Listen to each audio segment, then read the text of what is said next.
Om Shri Gurubhyo Namaha Harihi Om Sahana Bhavatu Sahano Bhunaktu Sahaviryam Karavavahai Tejasvinavadhi Tamastu Ma Vidvishavahai Om Shanti Shanti Shanti Harihi Om. Good evening to everyone.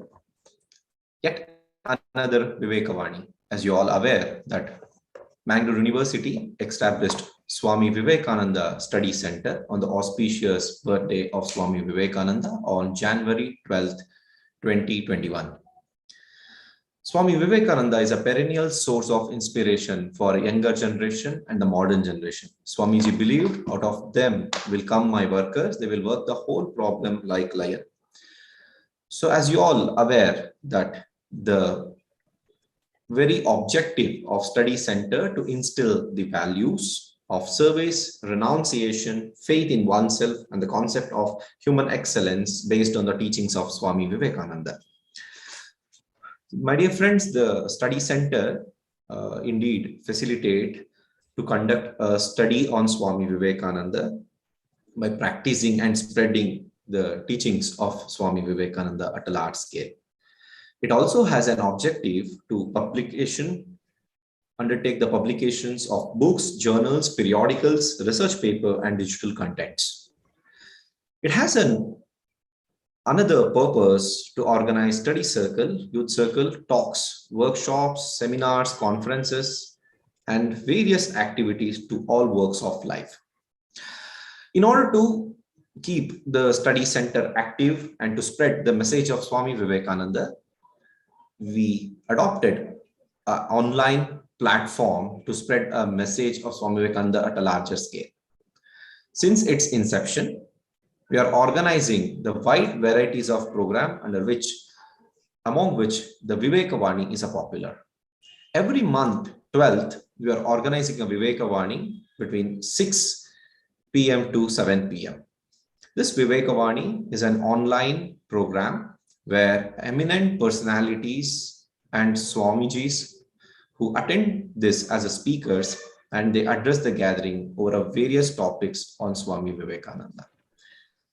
So in short, meanwhile, we are going to hear the 17th lecture in the series by Swami Narasimhananda ji on the topic Responsible Freedom, the Vivekananda Way.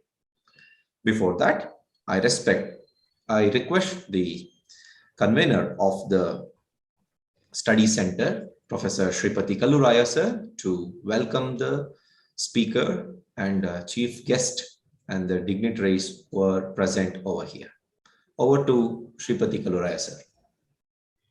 Thank you, Ranjan. Pranam to Swamiji and good evening to all of you. We are very glad to join together on 12th almost every month. And as Ranjan has briefed it, Mangalore University has established the Swami Vivekananda Study Center on 12th January 2021. Since then, every 12th of every month that we are organizing the Vivekavani series lecture, and this is the 17th one, and we are very glad to have Swami Narasimhananda, Secretary, Ramakrishna Mission Sevashram, Kozhikode, Kerala. Swamiji will be giving a lecture on responsible freedom, the Vivekananda way. Rightly, as we are all proudly celebrating the 75th Azad Ki Amrit Mahotsav, this would be most relevant at this time. And I am very glad to welcome Swami Narasimhananda, the Swamiji who is going to render 17th lecture in the Vivekavani series. And also, I am privileged to introduce Swami Narasimhananda. Swami Narasimhananda is a monk of the Ramakrishna Mutt and Ramakrishna Mission, founded by Swami Vivekananda in 1897. Presently, Swamiji is the Secretary of Ramakrishna Mission Sevashram, Kozhikode, Kerala, and runs a higher secondary school, a kindergarten, and polyclinic. He is the former editor of Prabuddha Bharata, an English monthly journal of Humanities and Social Sciences, started by Swami Vivekananda in 1896. He has edited a volume of Swami Vivekananda's teaching titled Vivekananda Reader. He specializes in Indian studies, Indian philosophy, sociology of religion, philosophy of religion, and religious studies. He is a member of the International Interdisciplinary and Interreligious Research Group on Consciousness Studies, UNESCO chair, which is at Italy. So we are so grateful to have Swami Narasimhananda today to deliver his Viveka lecture series, 17th of Mangalore University Swami Vivekananda Study Center. I profusely, heartily, with all respect, I welcome Swamiji Narasimhananda. Welcome to you. And I also welcome the special invitee of the today's lecture, Lieutenant General SS Hasbeens, who is a retired Deputy Chief of Indian Army. And we are so proud and grateful to have you, sir. Welcome to you. And I welcome also Dr. Chandra Hegde, the coordinator of Swami Vivekananda Study Center at Mangalore University, and also all the participants of for this special lecture. Welcome to one and all. Thank you, sir, for the warm welcome. Now let us not waste the time and let's move towards the main theme of the day, the special lecture. Swami Vivekananda said, freedom is the motive of the universe, freedom its goal, the law of nature. This universal struggle for freedom attains its highest expression in man in the conscious desire to be free. In this regard, what is freedom? What is responsible freedom? What is Swami Vivekananda's way of freedom is we are all curious to know about it. So on this auspicious occasion of Azadi Ka Amrit Mahotsav, we got a right topic where Pujya Swamiji is addressing about the topic responsible freedom, the Swami Vivekananda way. Swamiji, over to you. We request you to speak on the topic. Thank you.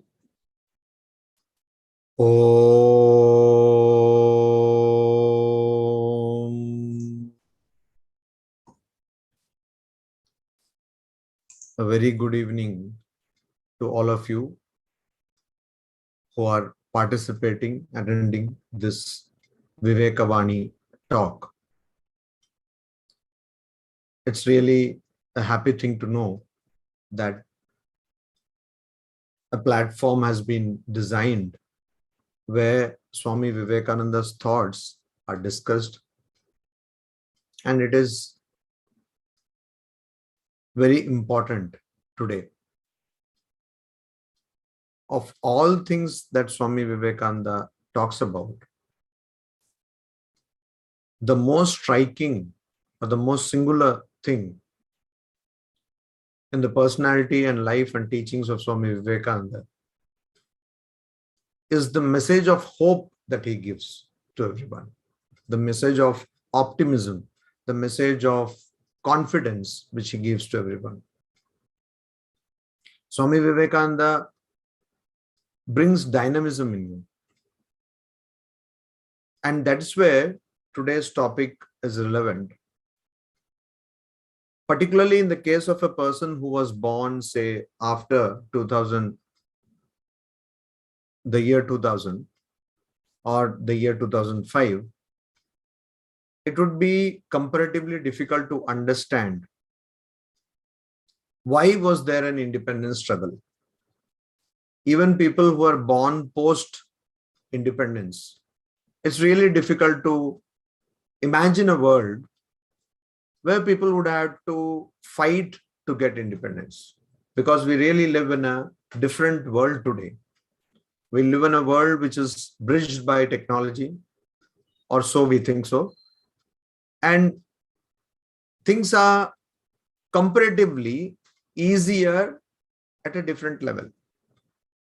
The problems of our country, India, or the problems of the world today are entirely different than the problems faced in 1947, when the world was coming out of the tragedy of the Second World War.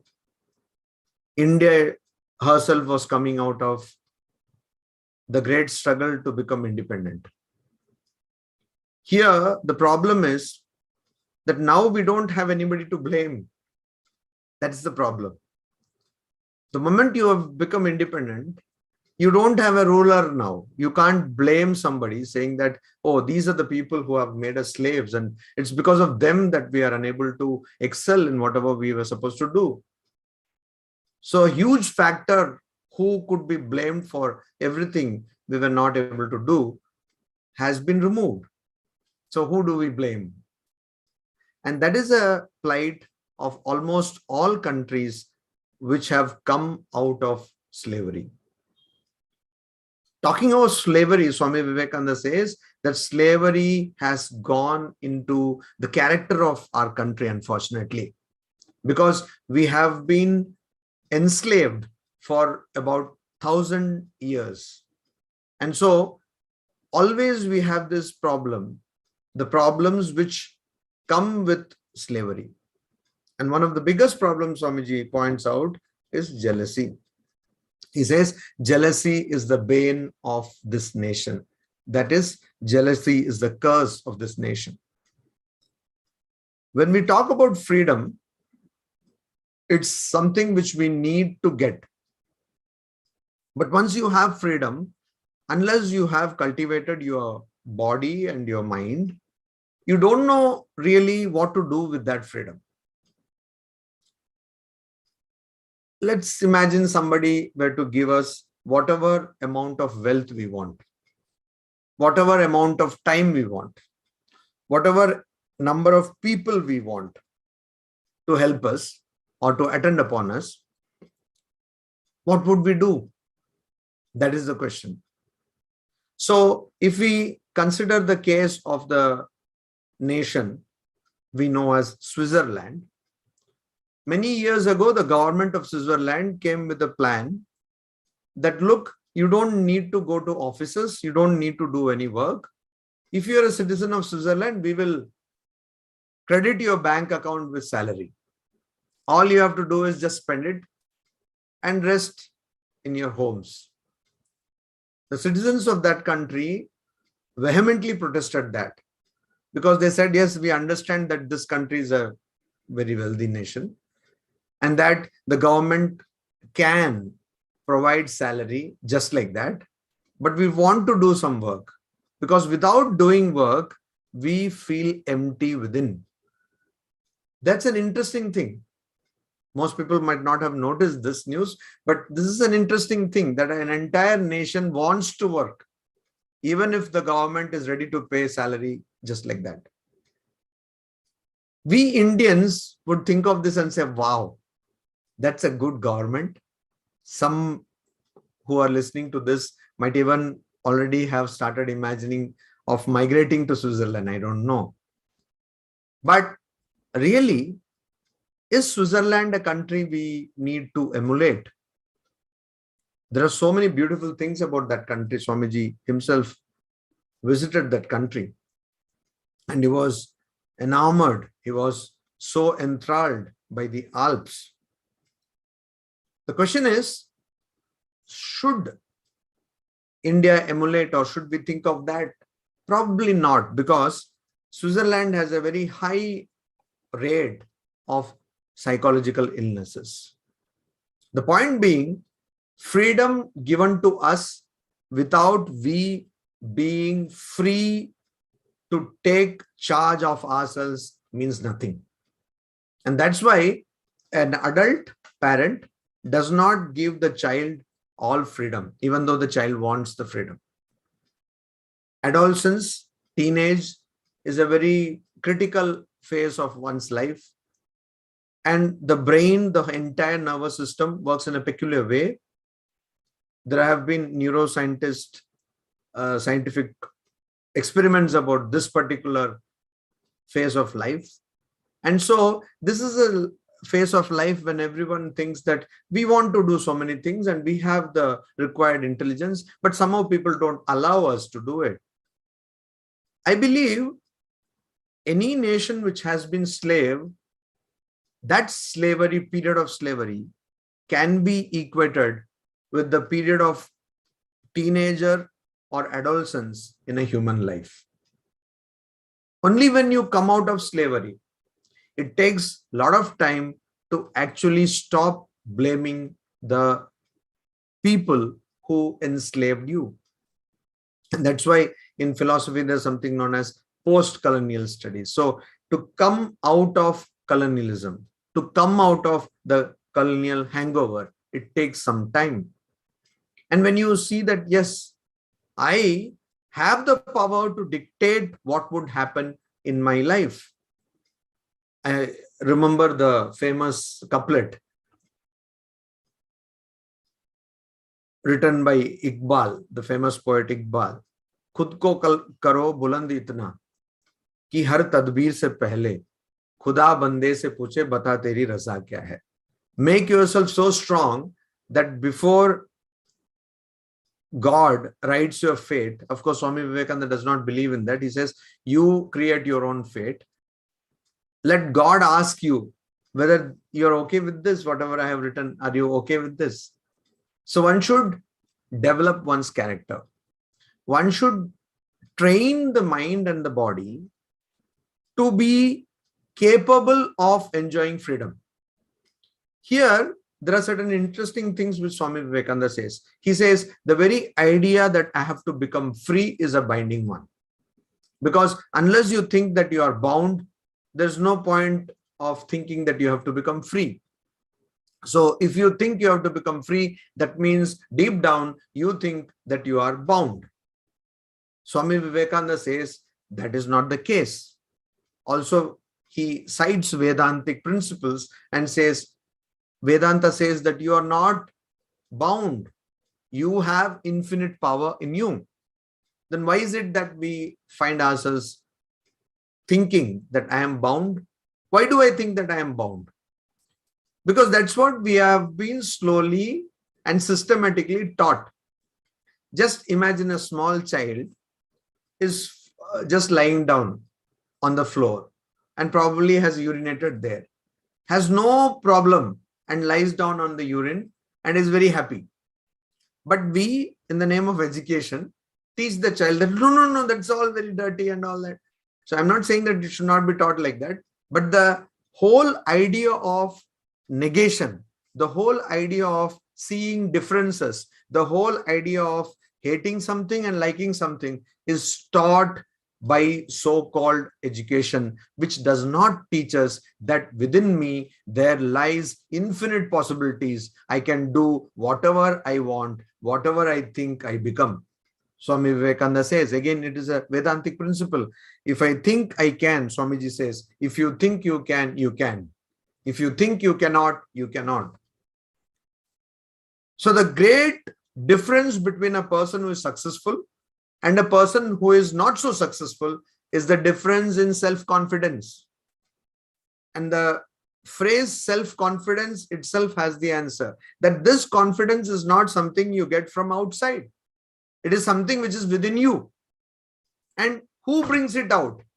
The knowledge, the understanding that I can do anything brings it out. So we don't, when we read history, we don't read the history or lives of people who face suffering and succumb to those sufferings, who got defeated by failures. We don't read about those people. We read about those people who had to face tremendous suffering, tremendous failures, but overcome them.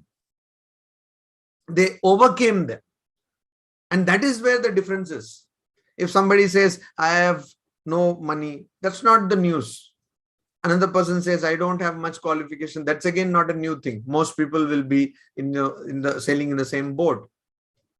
But even though I don't have this educational attainment, even though I don't have that much wealth, this is what I want to do in life and I have achieved it. That's a story people would like to emulate. People would like to hear. So everyone can have that story. What is it? Why don't we have such stories? Because Swamiji's one famous poem is there, and he there says dream but truer dreams. It's a line from that poem. He says, dream but truer dreams. So yeah, it's good to dream. It's good to have a vision. It's good to have an ideal. But what kind of vision? If your vision is just that you should have roti, kapda and makan, food, dress and clothing, or shelter, food, shelter and clothing, if that is what you are thinking about, then what is the difference between a human being and an animal? So our ideal should be something greater than the mundane things. Everyone will get 2 square meals a day. That's not an ideal. That cannot be an ideal. So what is it? Where is your heart? Where lies your heart? Think about it. And then take the responsibility of molding your mind and body to achieve that particular ideal. It could be anything very simple, anything very ordinary, so-called ordinary. But if you focus on that particular ideal and then you train your mind and body, then you can achieve it. Because according to Swami Vivekananda, according to Vedanta, the entire idea of freedom is an illusionary idea, because only a person who is bound can become free. To begin with, you are not bound. You are free all the time.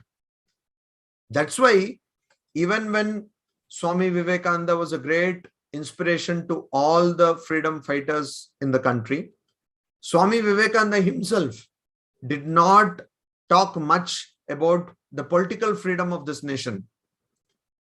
He did say in 1897 that for the next 50 years, this country should be your focus of attention.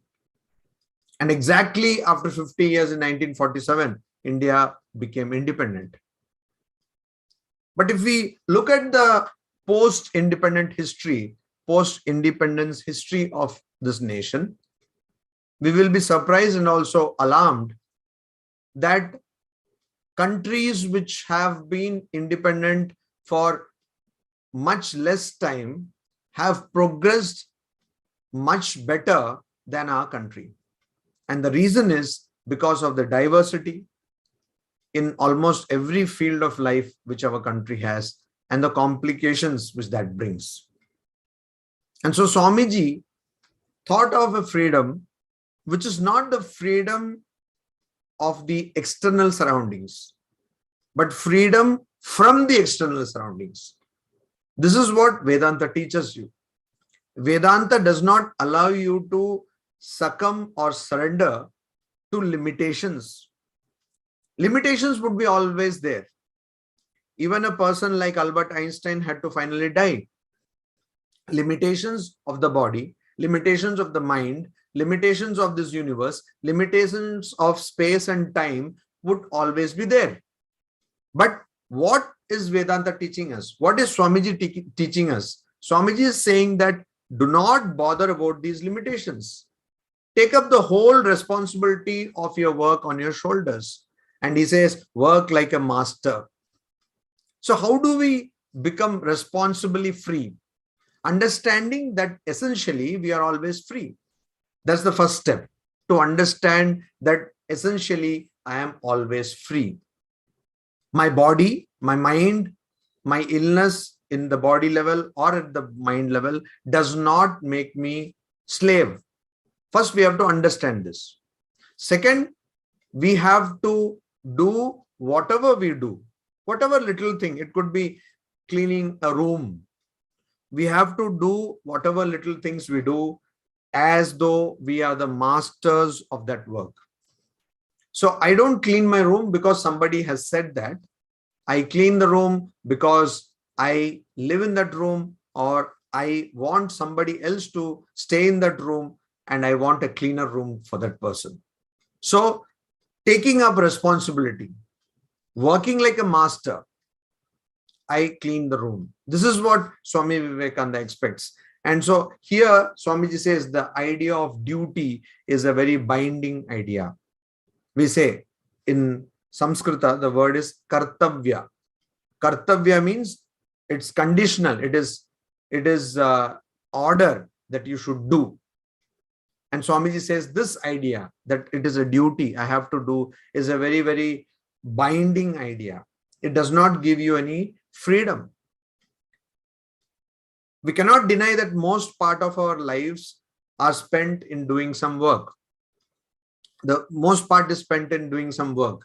But that work we are unable to do in a free way. Either we are doing it because that's what our employer wants us to do, or we are doing it because that's what our parents are asking us to do, or the teacher is asking us to do, or we are doing it because some other family member is asking us to do. That's why people are very happy in pursuing hobbies, in pastimes. But when it comes to work, they get much drudgery. They feel exhausted. People are always waiting when the weekend will come. So this weekend is actually weakening you. The whole concept of weekend, that weekend will come, then I will relax. And then what happens? You relax. Again, then Monday comes and then you are again, it becomes mundane to you. Why does that happen? It's just a thought. But if the same thing where, like, say somebody is watching series on the internet, web series, no amount of watching web series seems to tire people because you love it. So you watch it. So this freedom, the idea that I have to become free is a wrong idea, because then it means that you are already bound. And so now you have to become a free person.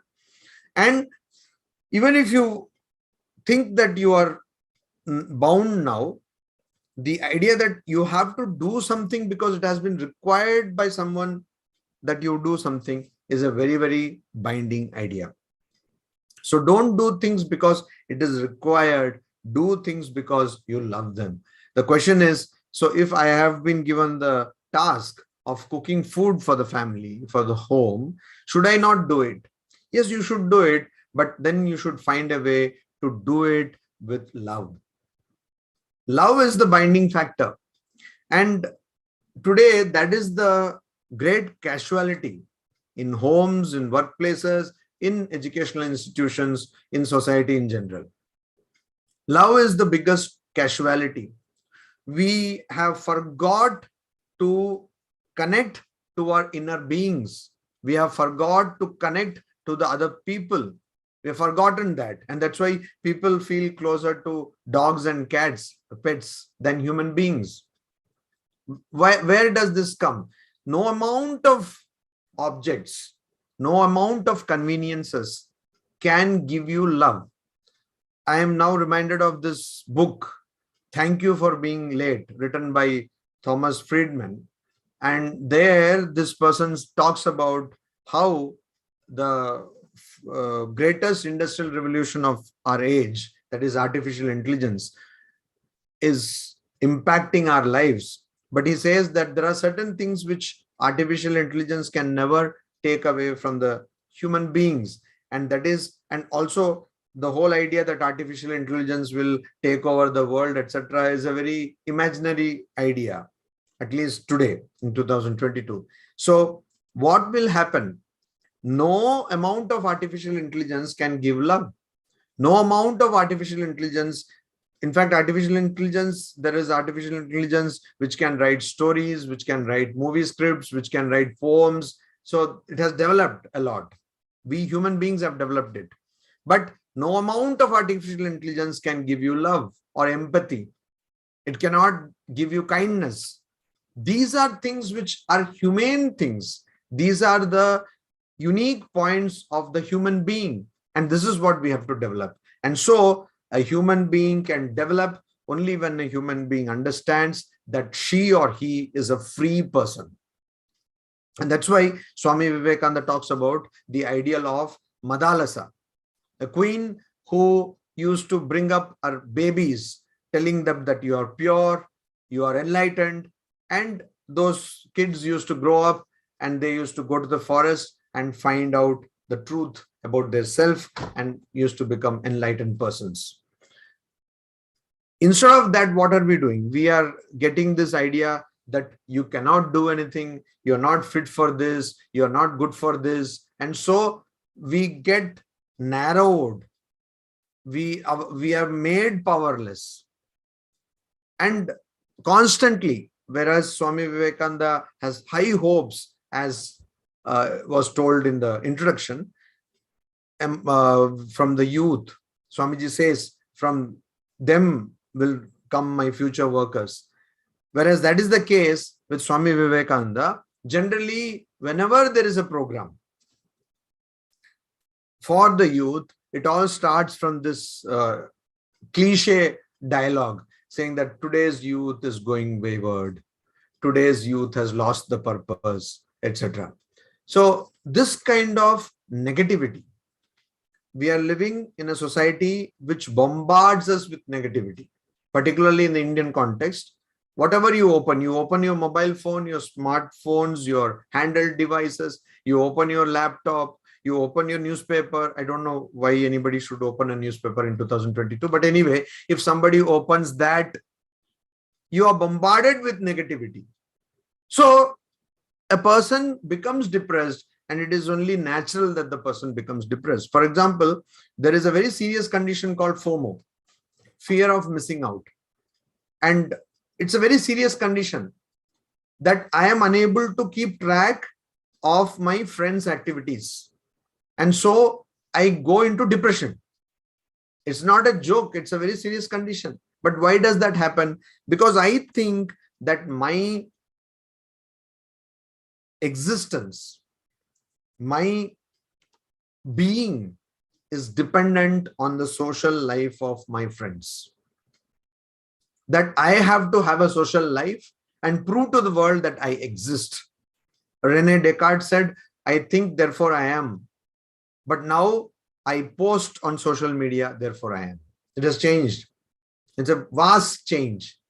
And Vedanta says you don't need to prove to anybody that you are, because you are. The very fact that you have the cognition I shows that you are.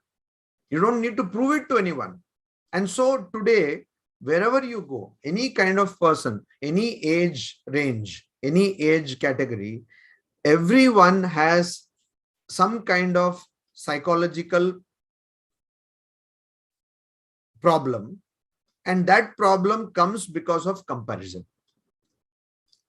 It comes because of comparison. This comparison is thrust upon us by media. The media wants you to compare. Oh, which phone do you want to buy? Even it starts from that level. So you lose your freedom voluntarily to, say, Amazon or Flipkart. I have got nothing against these sites. I use them very much. But the point is that you lose voluntarily your freedom, and your life is dictated by what others think of your behavior and what you think of others' behavior. For instance, nowadays people watch a movie only after reading reviews of that movie. So you are already biased whether that movie is good or not. So we are living in a society where our ideas are constantly tinkered and tampered by other people, because we voluntarily allow us to it to be done like that. So this is not being free. Freedom requires critical thinking. Swami Vivekananda famously cited Buddha, Lord Buddha, and said that do not believe in anything just because it has been said in a particular book, or do not believe in anything just because some person says that. Believe in something only when you have found out the truth for yourself. And so that can happen only when a person can think independent of the circumstances a person lives in, which is a very big thing to achieve. It's a tall order, but still one can try. One can go in that direction. So the first step to become responsible is to understand that freedom does not come from outside to inside. It is the opposite. Freedom comes from inside, and it is manifested in whatever we do externally. And the second thing is to understand that that freedom will come only when one has a wisdom or knowledge of one's own nature. Swamiji says that when Newton was sitting under a tree and apple fell on him, on his head, the law of gravitation, the principle of gravitation was not sitting anywhere outside. It was not sitting in the apple. It was sitting inside Sir Isaac Newton so that he could bring it out. So all wisdom is within you, within everyone. And it is our idea, our knowledge, our understanding that I am free, which will bring out this knowledge. And that knowledge makes you free. This very knowledge that you can do everything, that you have infinite possibilities, makes you free. Any kind of ignorance binds you. Any kind of darkness binds you. We have all faced, or we know our friends who have faced, or somebody in the family who has faced fear of going into a dark room or a dark alley or a dark corridor. People who stay in hostels during night time, most of the people, they don't want to go to a library where nobody else is there. Or in the hospitals, there is a place where mortuary is there. Some of people don't like, though there may be no dead body in the mortuary. So these are imaginary fears we have created. A person who is really free does not fear. Does not fear. Why? Because that person knows that I am free. And so, how do we translate this into society? How do we translate it into civic sense? If you see something going wrong in society, say you see that the road is full of potholes, what do? Instead of just discussing about that every time you're driving on that road full of potholes, instead of just tweeting people, why don't you do something corrective about it? Why don't you just try to connect with people and fix that road? The idea that government has to do everything for me is a very, again, binding idea. So the idea that it is my duty to do this, or it is the duty of X, Y, or Z to do this for me, are both binding ideas. So when a person takes responsibility on oneself, that this is what I find and it has to be corrected, it has to be addressed, and it is I who has to do it, then you will find that people and other resources will come to you. Our problem, particularly in the context of India, is that we lack industry, we lack enterprise.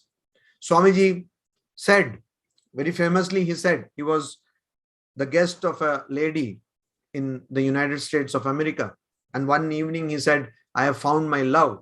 And this lady, who was very much bothered that this monk did not have any person, means he was alone, he did not have any person. I don't know why society is always bothered if somebody does not marry. So this lady thought that, oh, he has got some person. Then she asked Swamiji, who is that fortunate lady? And Swamiji said, it is American organization. American organization. Swamiji fell in love with American organization. The qualities of following the leader in America. And that is what has led to the development of that nation. Taking good things from across the world and bringing it to American society, taking their help and creating a society. Whereas India, one big problem with India is, of course, jealousy. Swamiji talks about it endlessly. And the other problem is we love talking, but we stop there. We only love talking. We don't like to translate those talks into action. We don't like to translate our principles into action. And so it's no wonder that there are countries across the world who are turning the ancient principles and theories which India has produced into something which they think is tangible. So it's high time at this juncture, when we are celebrating 75 years of independence as a country, we have to think of what is really India. What is really Bharata? What is the concept? And how do we understand this principle? Because it's really a peculiar thing that unlike any other ethnicity, unlike any other race, an Indian who goes outside India for generations cannot give up this tag that I am an Indian. You don't see this with other people. Like you don't find a German. Of course, the German will identify that, yes, I am German. But once the German goes and settles in, say, United States of America, after 2 generations, they don't really bother. But it is not the case with Indians.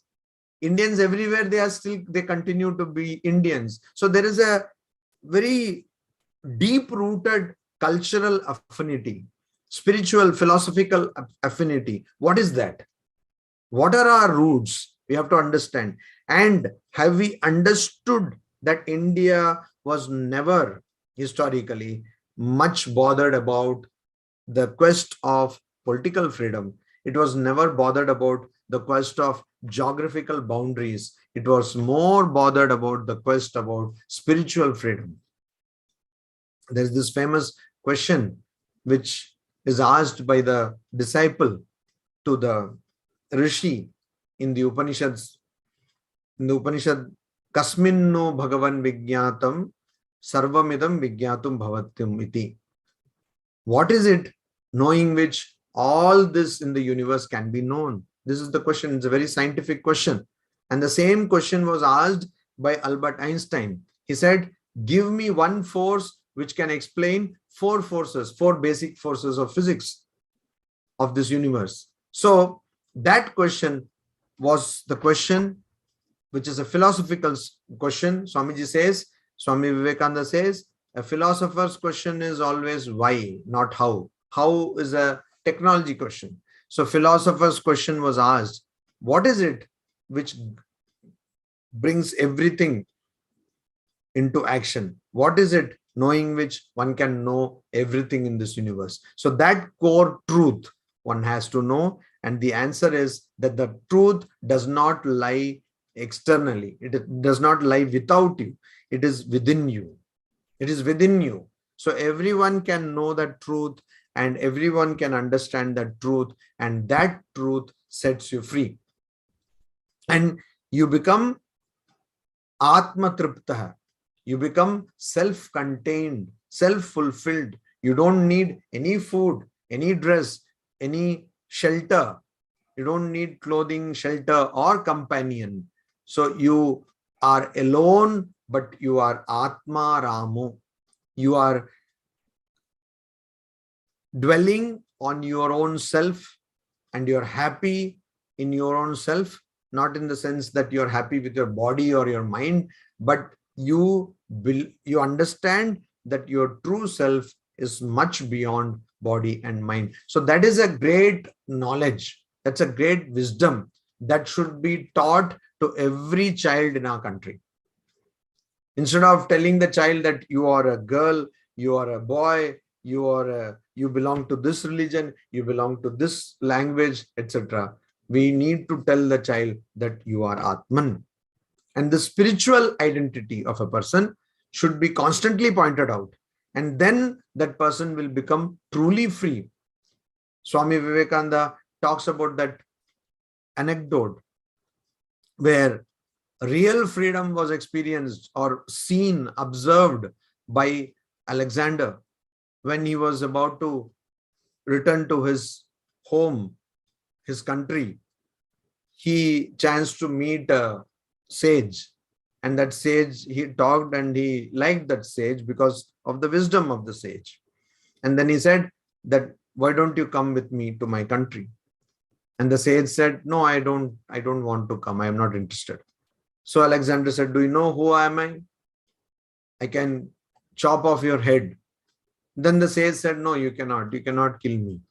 You can only kill the body. So that is true freedom, where you are not bound to the body. You're not bound to the mind. You're not bound to any failure.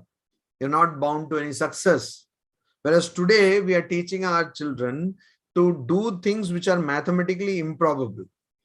We ask children to fight for a post, which is only one post, for which tens and thousands of people have applied, and we say you get that post. It is not even mathematically probable because only one person will get it. Every child in a class of say 60 has to get the first rank. Again, mathematically improbable because only one child will get the first rank. And so we have ridiculous percentages. Like there are colleges where the second and third cutoff is 98.5%. And yet we have bridges and buildings collapsing. So basically we are not giving wisdom or knowledge. We are making a fun and buffoonery of the whole thing. Why? Because our quest is based entirely on comparison.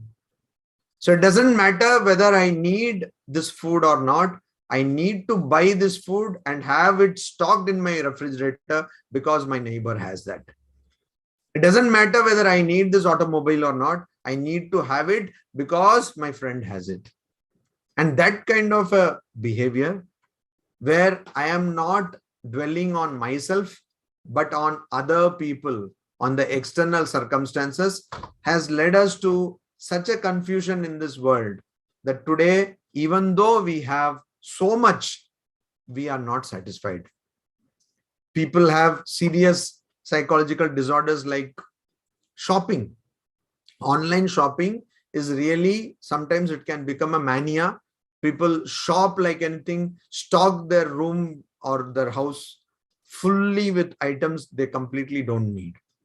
Spend the money, spend time, and also waste the space of their house. Why? Because they want to find meaning in objects.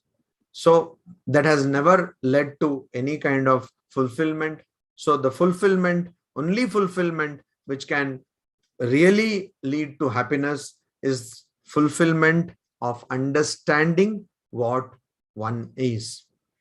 Just after the Second World War, there came a serious condition in some people's lives who were in concentration camps and who were freed after the war ended. But they had no families because all the families were killed. They did not have their degrees because everything was burnt. Their wealth was gone. So now they did not know what to do. One such person was Viktor E. Frankl, who has written this famous book, Man in Search of Meaning. So with that clean slate, a person had to start and to find meaning. It is high time that we try to find meaning in our lives. And that meaning could be different, would be different for every person. But that meaning, when it is found, one should not stop in the first quest itself. Continuously, one should try to find meaning, deeper and deeper layers of meaning. And then finally, that person will arrive at the truth of one's own self. And this is not mumbo jumbo. This is not something which is just a lot of algebraic talk. It is something very palpable, which can be attained, which gives you a lot of freedom, which actually makes you powerful. A person who is in control of oneself is the most powerful person in the world. You may be controlling the entire world, but if you have not any control over yourself, you have no power. So true freedom is to control oneself, to train oneself, equip one's body and mind to attain whatever they want to attain, and to make this body and mind instruments in the path of serving others. That's true freedom. And Swami Vivekananda said that our country has two ideals, renunciation and service. And Swamiji says, channelize this nation on those lines and everything will take care of itself. If we have failed in any place, this is where we have failed. We have forgotten the true ideal of our country. And if we continue to go on this rat race of competition, because anywhere you go in India, north, south, east, west, you find youth everywhere trying to crack public service commission exams. Everyone wants a government office job. So this is not the right path to take. the right path to take is to equip our minds and our bodies and make us better instruments in serving others, make us better people having better understanding about oneself.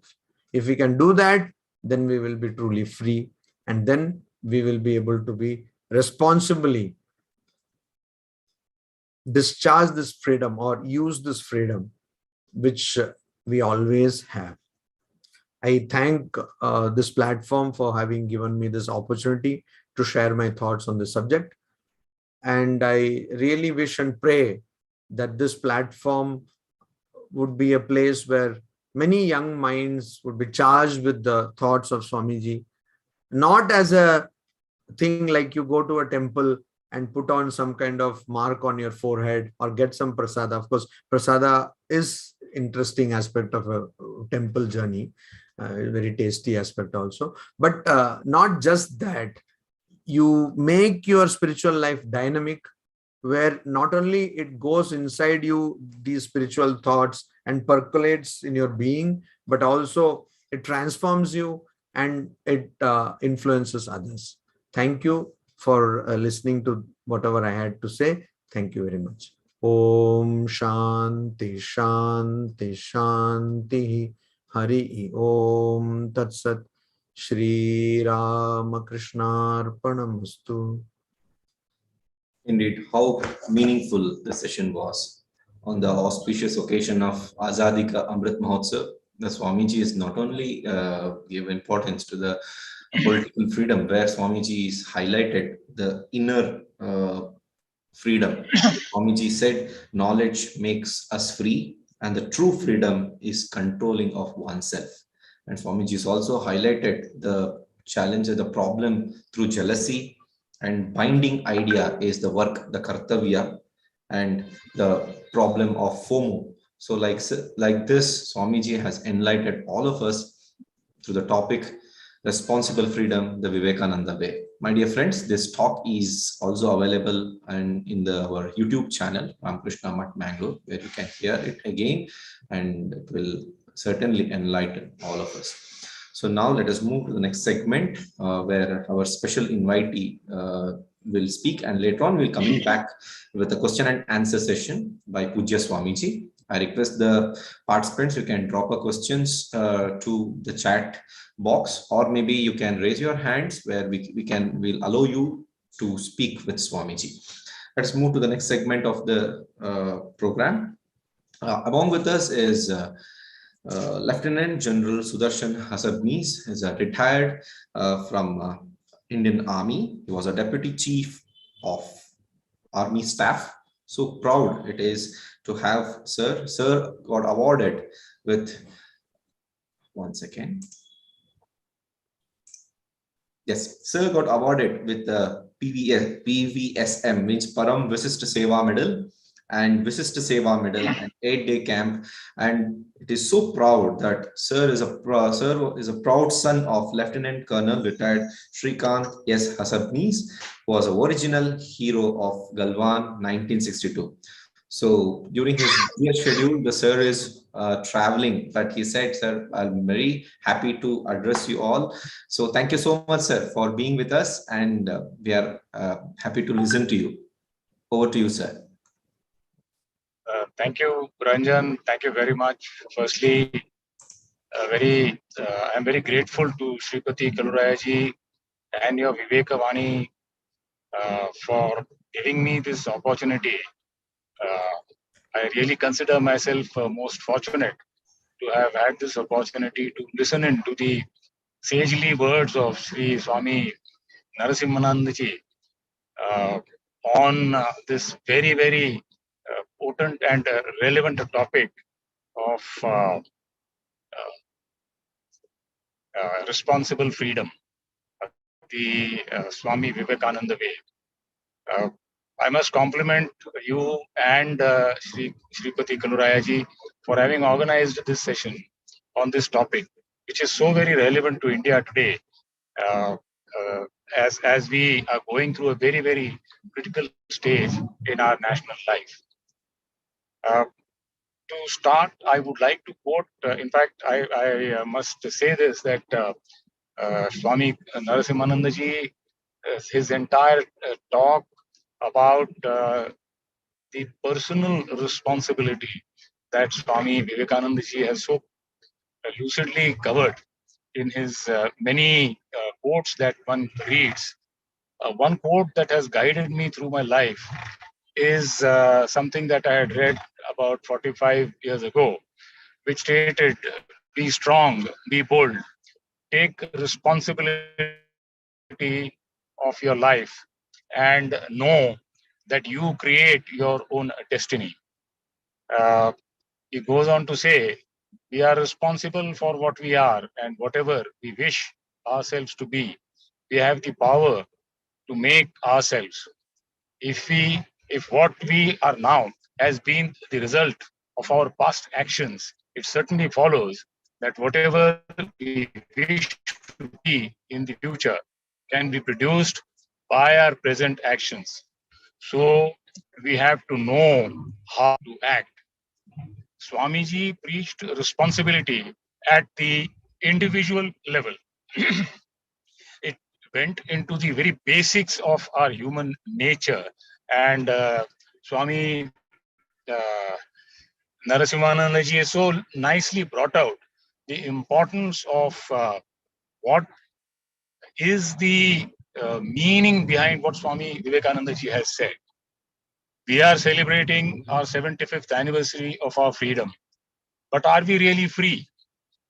That's a question.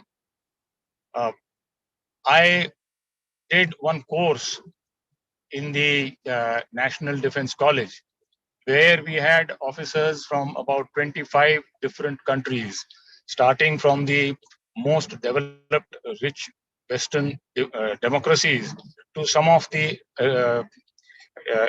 South Asian, Middle Eastern countries. Basically, countries from all over the world.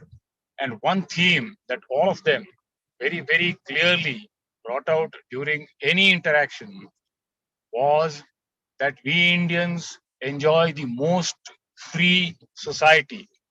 Even the most advanced democracies do not give their citizens the freedom that we are blessed with due to the vision and foresight of our constitution framers. And from what I heard Swamiji today, surely they were guided by the thoughts and the sayings of Swami Vivekananda ji. This is so fundamentally essential for each and every citizen of our country to realize that it is ultimately he himself, he or she, themselves that have to become responsible for themselves.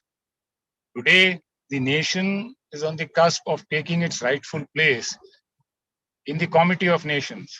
I think it will only be possible if each one of us, as citizens of this country, follow the golden rules spelled out by Swami Vivekananda ji.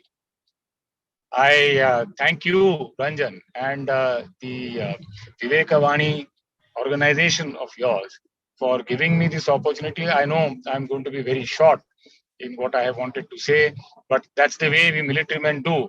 We keep it short, we convey our message and say thank you. Thank you. Jai Hind. Jai Hind, sir. Thank you so much for your presence and your motivational words. Thank you so much, sir. Yes. So let us move towards the next part of the program, the question and answer session, and the feedback also will be given by the participants. Among with us, Dr. Pratima, Assistant Professor in the Anesthesia and Operation Theatre Technology from NITTE deemed to be University. This is a KS Hegde Medical Academy. Madam, can you please unmute yourself and give it? Yes, please. Yes, good evening, everyone. First of all, I would like to thank the organizing team for inviting me for this session. It was a wonderful session by Narasimhananda Swamiji. Thank you, sir, for your enlightenful words. Swamiji enlightened us about what is freedom and what is true freedom and what Vedanta says about freedom with good examples, how to enjoy the freedom. And also we got the knowledge about how should be our idea about self-confidence and molding our ideas to achieve our goal, with the good, very inspirational quotes of Swami Vivekananda, and understood the ideas of what is the ideas of the duty and how to develop human being with a free mind.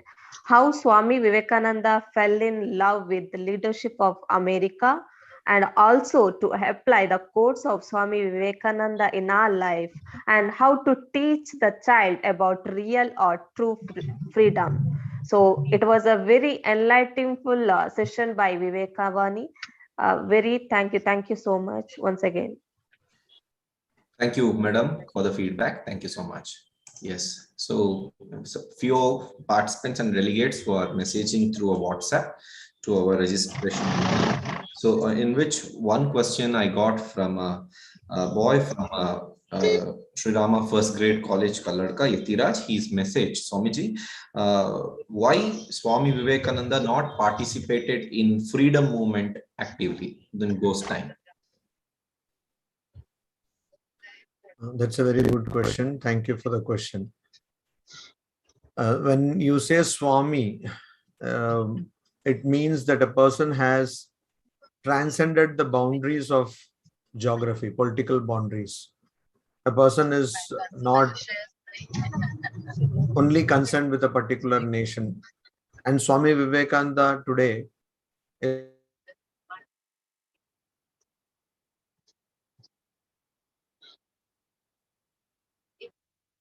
Swami Vivekananda today is looked upon by many people across the world as their ideal.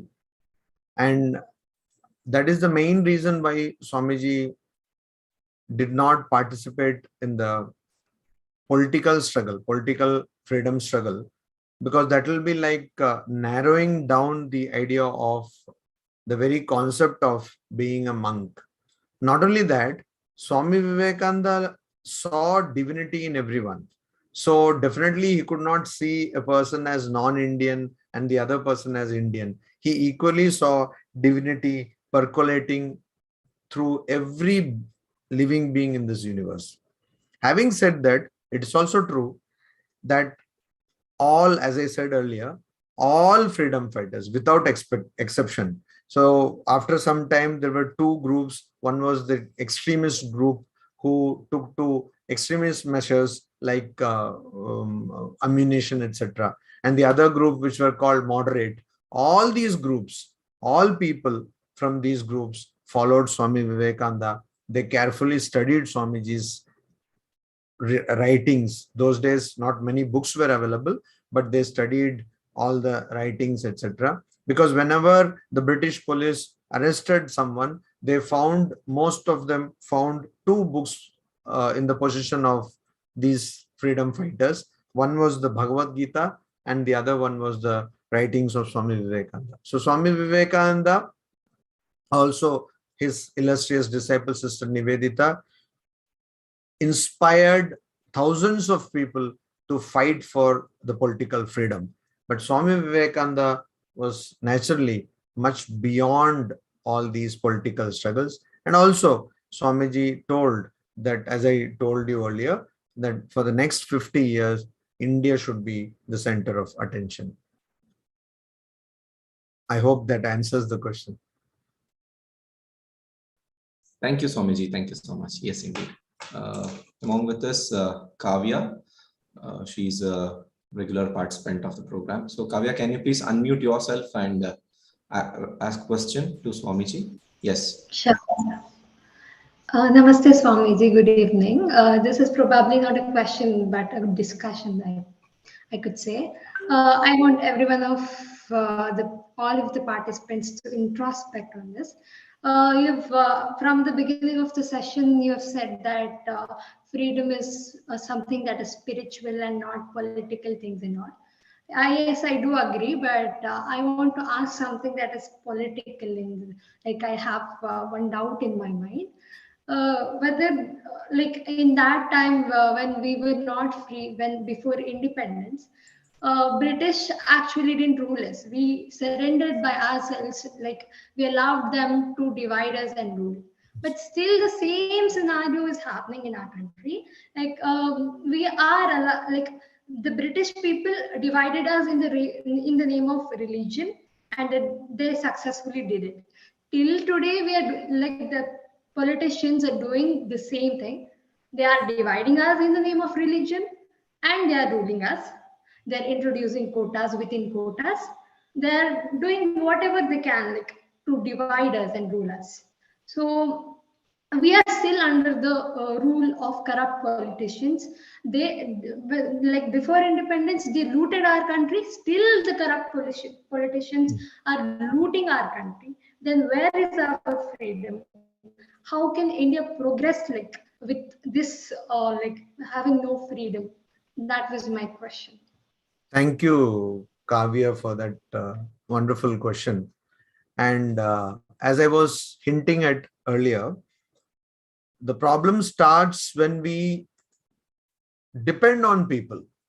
See, that's what the youth of India can today do, because we, as you all know, have the largest youth population in the world today. India has the largest youth population. So we can do this always looking up to some safe solution. For example, as I told you, you go to Nagpur, everybody is studying for public service examination. You go to Karnataka, you go to Bangalore, you go to Kerala, you go to Jammu, Kashmir. Everywhere, this is the same story. Why is that happening? In 1898, Swami Vivekananda told his disciple Sharachandra Chakravarti to not teach, not be a teacher. He said, why don't you go to America, take some Banarasi silk sarees and sell them there? Why don't you take some spices and sell them there? He said, I will tell my friends in America, United States, to help you. So entrepreneurship, where does this idea come from? I'm talking about 1898. Most people did not even know. I don't think the word was yet there. Swamiji says you go, and he's talking about networking, not in that way. He's not using the word networking, but he's saying you go and my friends, I will tell them to buy your things and support you. Now, today, why are we not able to think like that? Swamiji gives the answer, because for generations we have been slaves. That's why every political party resorts to what is called as doling. They will give you free laptops. They will give you rice at almost free price. They will give everything free and keep everybody's mouth shut. And we eat that free thing. And we are becoming again enslaved. So this slavishness is it's like a chicken and egg story. Did chicken come first or egg come first? Nobody knows. It's a vicious circle. And so the day we stop falling prey to these kind of schemes, that day we will grow. So the problem here is not, that's what I'm saying, that post-independence, we are now in a situation where we don't have anybody to blame, because the Britishers have gone. They went long back. What have we done? Actually, negatively speaking, Churchill said that this country will be ruled by goons. He said that. He said, no, this country is not yet free, ready for freedom. It will be ruled by goons. So that was a very negative statement. Nonetheless, we cannot deny that also. Today, most people who are politically positioned are all goons. Most of them are. They have huge criminal records. Why did that happen? Because we did not have an enlightened citizenship. We did not have a citizenship where the citizen thinks of what that person has done for the country. Paraphrasing what one American president said. So we need to think like that. We don't need to think what this minister will give, because after all, we are the people who are appointing ministers. But we don't find that we always go with a begging bowl to a minister. Oh, please give me something, give this some scheme. And so whenever that idea will be there, this will not change. So we have to build businesses. You see, this is same Swami Vivekananda who on a ship, while he was on a ship voyage, he met Jamshedji Tata. And Jamshedji Tata belonged to a business family. They were doing trading at that time. They used to bring things from outside and sell in India. And that's why Jamshedji Tata was going. And that was Swamiji who said that this cannot be done. Why don't you manufacture things in India? And you see what has happened. Tata Sons, a huge empire has come out. The germ was put in the mind of Jamshedji Tata by Swami Vivekananda. So that we should be self-sufficient. We should not look towards somebody else and say, give me this. The day we think governance can change, governance can of course change. Once you think that we are the people who are governing, not some XYZ minister. So now people are looting because we let ourselves loot. A politician, she once told in a lecture, she went to London. You know, London, there is something called London Eye. There is a wheel. It's called London Eye. Near that, there's a London Museum. So she went there and she saw that Kohinoor, there is a peacock throne. On that, there is this Kohinoor. And she was looking at that with a lot of awe. And the security fellow asked, what are you looking? And she said that this belonged to us. Immediately that security said, yes, but you could not keep it with you. So they looted. All that is true. I'm not denying. Everybody accepts that. Britishers also accept it. Every historian accepts it. But the point is, we let ourselves looted. We let ourselves to be looted. That's our failing. That we have to understand that. And today, as Kavya, you rightly pointed out, we are doing this because we don't have self-esteem.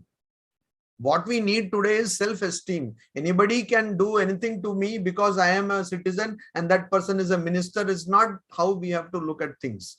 And so we have to start with ourselves. Everybody should focus on character building.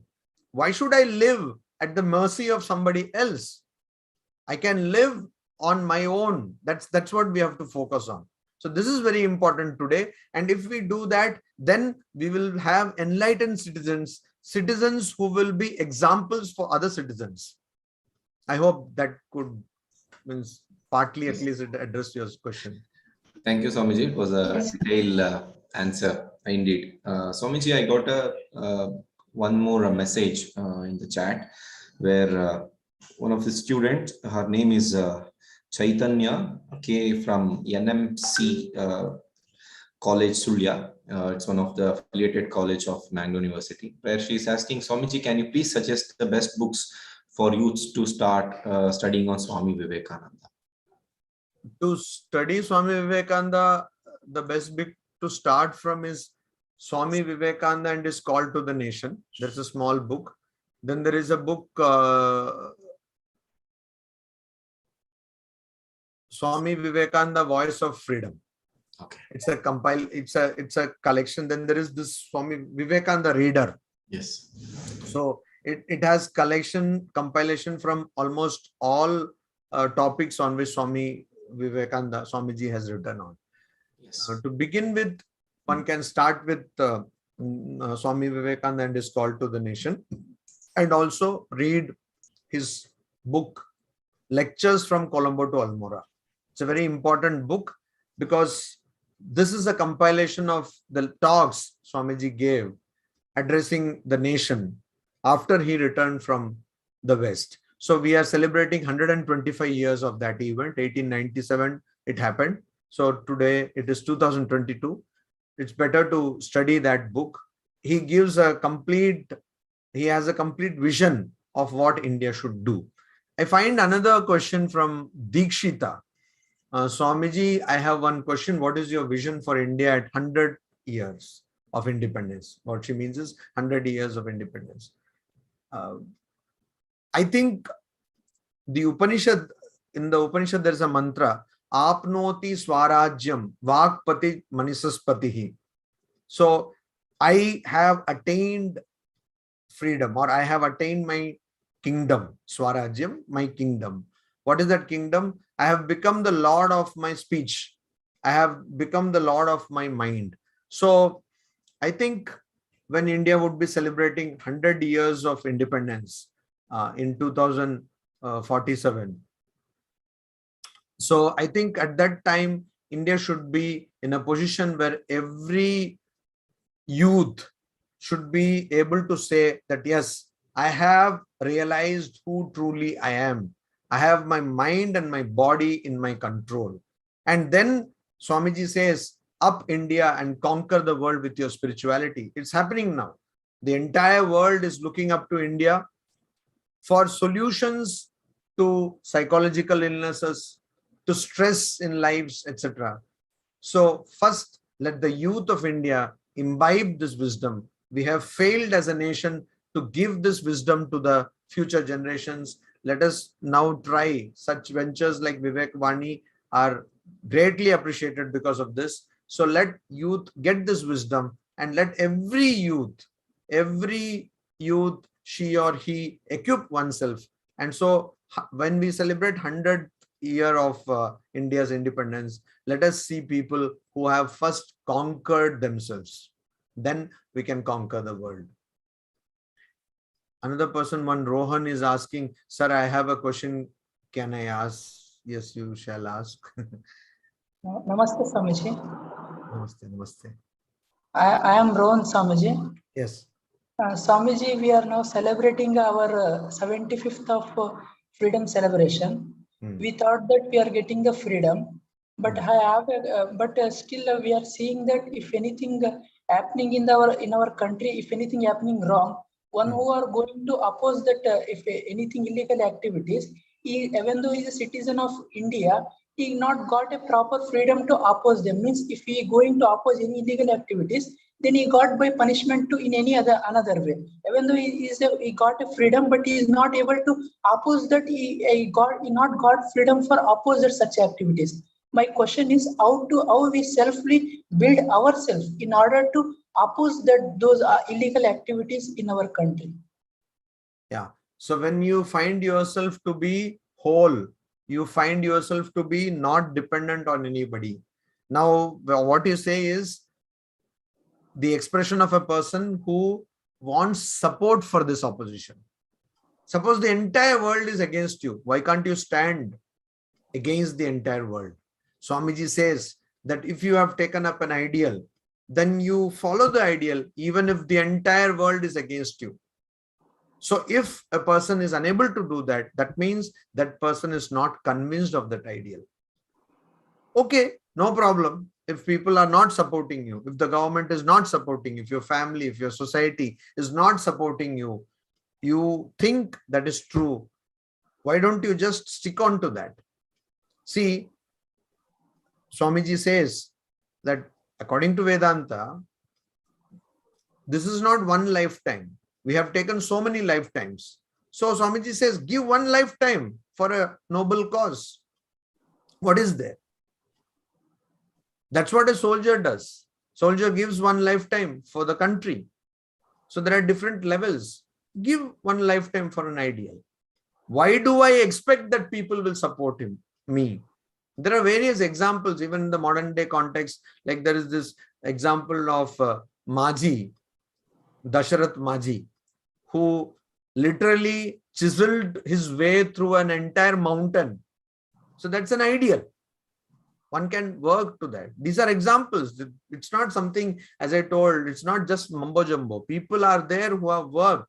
So let us give. It may look silly. It may appear silly. Oh, I have wasted one lifetime. No, it's not silly. It shows the grit and determination of a person. It shows the power of will and the power of character. And one Dasharath Maji will be continuously quoted for years to come. So that is what that inspires people. So let us all become fire brand. Let us all have this fire within us and hold on to an ideal and just go on with that ideal. That ideal may be not something very great. Not everybody wants to go to Mars. Okay. So that could be something very simple, very mundane, very ordinary. Hold on to that ideal. And if you think people are opposing you, nobody supporting you, it's basically because you're not convinced of that ideal. You are afraid. Don't be afraid. That is the message Swamiji gives. I hope that answered your question. Thank you, Rohan. Thank you, Swamiji. Yes, my dear friends, we are running out of time. So hereby we conclude, stop the question and answer session. As Swamiji suggested, one of the important book to start with Vivekananda is Vivekananda Reader. In fact, this book is edited by the speaker himself, Swami Narasimhananda Ji Maharaj. So where you can get these books in the online also, it is available, and you can visit the nearest Ramakrishna Mutt centers, bookstalls, it is available. And wonderful book with Swamiji's thoughts was beautifully captured and presented. To start, if you want to start Swami Vivekananda's reading, this book, Vivekananda Reader, certainly will help you. You can make note or take a screenshot of this book. It is available in the Flipkart and Amazon also. Okay, so thank you, my dear friends. Swamiji, till now, nearly about 250 participants were present over here, and from 4 different universities. And particularly the Mangalore University, Nitte deemed to be university, and the other things are some of the students from Sri Rama College Kalladka and NMC College Sulya and Government First Grade College Vitla, and professors from a different departments were also presented over here. It is very happy to listen to your thoughts and the question and answer session. This whole session got recorded and presented going live in the YouTube. Many participants are listening and watching in the YouTube also. So hereby we are going to the last segment of the session, is a vote of thanks. It will be delivered by the Professor Dr. Chandru Hegde, he's a chairman from a department of mathematics, Mangalore University, and he's also a coordinator of Swami Vivekananda Study Center, Mangalore University. Chandru Hegde, sir, can you please unmute yourself and your vote of thanks for the day?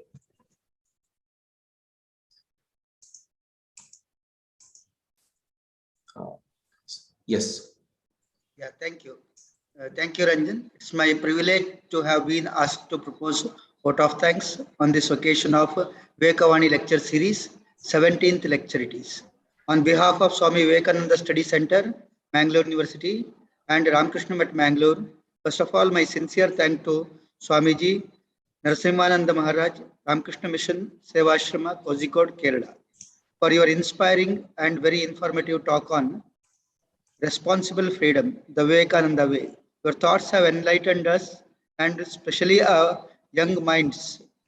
The topic was very relevant, and especially at the time of celebration of 75th year of freedom. It was really a wonderful session. Thank you, Swamiji. I also thank an eminent personality with us, Lieutenant General Sudarshan S. Hasbanis, who was a Deputy Chief of Indian Army Planning and Systems. Sir, it was great to listen to you and a part of Viveka lecture series. We are really proud of you and inspired from your words. Thank you, sir. We thank you on behalf of Swami Vivekananda Study Center, Mangalore University, and Ramakrishna Mat, Mangalore. Thank you, sir. I also express my sincere thanks to Ramakrishna Mat, Mangalore, their support and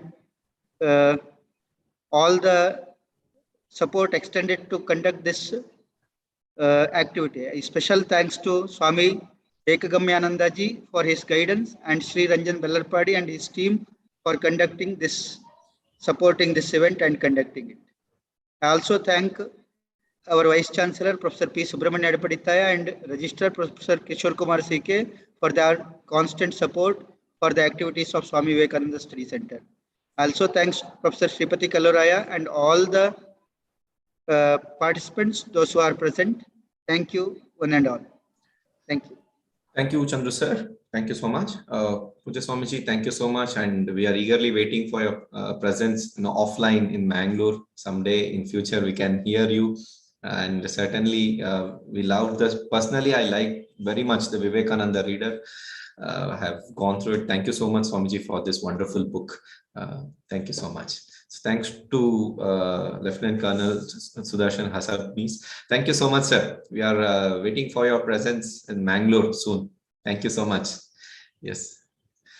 Yes. So hope we can end the session. Om Shanti Shanti Shanti Harihi Om Tat Sat Shri Ramakrishna Arpanamastu. Thank you so much. Namaste.